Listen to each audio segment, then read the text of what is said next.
سی افغانستان درنو لیدونکو سلامونه ستړي مو شئ پخیر راغلی موږ به تاسو روانه ویډیو کې چې وروسته به ملګري هم راځي خبرې به هم کوو ټوکې به لرو خاطرې به ویو خو تر هغې مخکې کوشش وکړئ چې سی افغانستان درنه پاتې نه شي که سبسکرایب کړی مو نه وي ګنګړی چې دی کړنګ به ورکړئ تاسو به سبسکرایب شي نه دا چې دا ویډیوګانې به وګورئ دې ته ورته ډېرې جالبې نورې ویډیوګانې هم لرو هغه به راسره وګورئ باران نشته واوره ده واوره کې معمولا ملګري خوشحاله وي یو ډول فرهنګي غوندې فضا یا دا ده چې د خلکو ډېره خوښېږي شعرونه مو ورته لیکي ترنمونه مو ورته کوي لکه څرنګه چې تاسو ګورئ عمران انګیز د شمشاد تلویزیون تکړه ویاند او په ادبیاتو کې تر ډېره پورې مطالعه لري د ده نه به د واورې په تړاو شعرونه مو اورو ځینې خاطرې به یې ورنه اورو ځکه دی په کابل کې اوسېږي نو انګیز صاحب سلام شه پخیر راغلی سلامونه ماهر صاحب جوړ بخیر کابل کې وایي چې واوره وشي په اول ځل چې چا په چا واوره وشیندله که زیری پرې وکړه څنګه چې ډوډۍ پرې وړي تا به همداسې یا دې په چا ډوډۍ کړې یا دې چا درته کړې یار نه مې ورسره جوړه ده دې واورې سره نه ورسره کومه دلچسپي لرم او که څوک یې راباندې زیری مو کې یو ډول باد راباندې لګېږي نو که جوړه وي هیڅ داسې عکس به نه ایسته چې مثلا واوره کې ایستل شوی پوسټ شوی شیر شوی جوړه دې نه ولې بیا پوسټ شوی وګوره ما چې دا ما داسې په واوره کې عکس نه دی اخیستی چې زه دې له خپل زړه نه یا مثلا زه یو تمایل وښیم او بیا دې زه اوس هم یعنې تمایل نشته تحمیل دی هېڅکله دغه تحمیل دی هغې خو یو شعر د واورې په تړاو هغه وایي د سلا درمل وایي چې د څڼو له دارونو نه یې مه تخته ډارنه له ستورو خو یې زده کړه لږ د شپې چې څنګه پایي او د زړونو د دوهیو په لمبو باندې تاوده دي او د واورو د وطن خلک ماوې چې څنګه پایي یا راځه شال خټک داسې چې عمر هر زمان رفتن کله که واورې هماغه خبره یا به ستا له غمه واورم یا به واورم هر صورت هغې نه دې خبرې خبر خټک هم دغسې چې ویلي داسې یو څه شته دی چې مثلا یا به زما له مرګه واوري یا به ستا له مرګه واورم یا به واوري عین شاعر خوشحال خټک ډېر ته بیا هم وایي زموږ یو سندرغاړي ویلی هم راته چې په زړه یې جوړوي وړې یوه ورځ به مې له دره وشړې دې کې یو بیت دې ته ورته السلام علیکم دې ته ورته بیت شته نو دا زموږ ملګری انګیز صاحب و له انګیز صاحب سره خبرې وشوې لکه هغه جنګ چې دی یا د واورو ایشتل چې دی هغه خو وروسته موضوع ده هغه به کېږي تاسو سره پاتې شئ بیا هم که نه وي ملګري چا دا سترګې بیا هم داسې شخې کړي غوندي ګورئ دا ګینګری چې دی دا ووهئ ښه یعنې یو کړنګ جیک کوي ابراهیمي صاحب ته مخکې په خیر راغلی جوړ تازه تکړه په همدې مو ته غږېږو د خبر له اړخې ویو تاسې ځینې نور ژورنالستانو پوسټونه کړي دي چې سمیع شینواری حمید نبي یو شاپور دوی له دندې لرې شو البته استعفا کوي په خبریالۍ کې مهم شی دقت دی او سرچینه ده سرچینه څوک ده دې خبر د کرکټ بورډ دوه ځلې پخوانی اوس څوک دی اوس څوک دی هغه دوه ځلې پخوا رئیس اوس څوک دی بېرته یې د خبر په توګه نه دلته به د خبر ګوره نبي ساحل څومره مهم شی د افغانستان لکه موږ یوازې د عجز الله فضلي په خبرو تکیه نه ده کړې د کرکټ بورډ نه د ټیپو سرچینو نور هم ویلي او ته لږ حوصله ټولو خلکو فیسبوک تم د خط نه کار واخله ممکن سبا بل څه ولا خبره رښتیا شي مسؤل اداره به وي څوک یې وایي یو مسؤل څوک وي سرچینې هم ده لپاره دی کرکټ بورډ تاسې لیکلی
تاسو زموږ همکاران ما درته وایي چې برجنګي به وي یا مثلا حنیف ناصري زموږ د ټلویزیون د برخې تکړه پروډیوسر دایم را سره دی له سره به خبرې کوو لږ مخکې له صابر رحیمي سره تاسو د دې د واورې جنګ ولیدو چې غولولې سره وکړه یو بل سره ووهل خو دا مینه ده دا د شوخي ده دا د واورې سره یا د واورې له کبله د همدې وخت اظهار دی چې کېږي ناصري صاحب ستړی مه شي بخیر ستا نو چې تا ګورم انډیواله بل کار دی نشته بس دا په غونډۍ جوړی وګراب ولې خو بس واورې موسم ده که نه بس ډېر تاویږي راتاویږي نو ګلدار شاته دا ولې موضوع داسې ده دغه دوه درې ورځې چې دي دا د واورې نالیدتوب خو نه دی نه د شپږ کاله مې نور واوره لیدلې ده لا زیاته ستا به لومړی ځل یې فکر کوم نالیدتوب نه دی فقط خوند د لذت د دمه پکې کوو بېرته راځو دومره لږ انسان سره یې کوشش کوم او څومره اشتلې خوړل ویشتل مې ډېر کم یو اوس صابر ناڅاپي ګزار وشو یعنې یو ګزار لګېدلی زیات نه څراک ونه لګېدم خو بېرته مې یعنې دغه سږ شي پرون نن که نه کوم همکار دي سم د زړه د خلاصه تا هغه واوره راټوله کړې پرې چې راته دغه ځای ولګي او صحیح ولګي څوک لګي زموږ درون څخه خپرونې پرزنټر بلال مارشال قسم ښه کلک مې وویشته بله موضوع دا وه چې هغه سره مې ځکه شمس خلیل او هغه دواړو سهار زه نیولی ومه او واوره شیندل هلته تاسو وایي هغې راته ډېر زور را کړی و زړه دې چې دغه شو یعنې هغه غوټه شوه سپکه نه لا اوس هم پاتې نه شوخي مې وکړله نه لکه د واورې په برخه دومره کینه وه د واورې په برخه خو شوخي کوو یعنې خپل بدن خو د واوره کې ته واخیسته بدن مې اخیستی و زه خو دې سپک شو زه ډېر ستړی یم ستړی ښه تاسو چې ستا ما ویلې شعر وویل واورې همداسې یو شعر وویل ما ته خو معلومات شته درلود زه شعر شاعرۍ سره دومره علاقه نه لرم چې زده مې ویل لس به مې درته ویلي دا به اوس مې زده مې دي که نه ونه کوه خاطره خو دې ساتو یو ټوکې مې رایاده شوه وایي که ملک کور نه قصاب ته لېږلی او دوکان ته راشه قصاب نه هغه راوړه لرې راوړه دا چې ده ځای نه تر قصابه ځي او خبرې اترې ورته هغه کله چې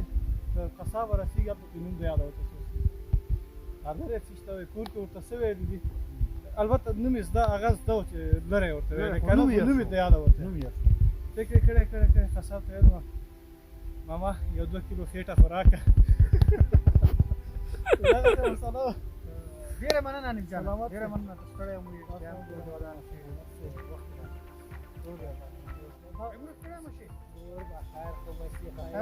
خوب قراری جامع دی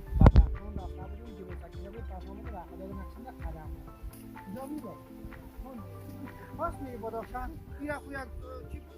د سی افغانستان یوټیوب چینل درنو لیدونکو تاسو سره به زموږ نورې ویډیوګانې هم شریکېږي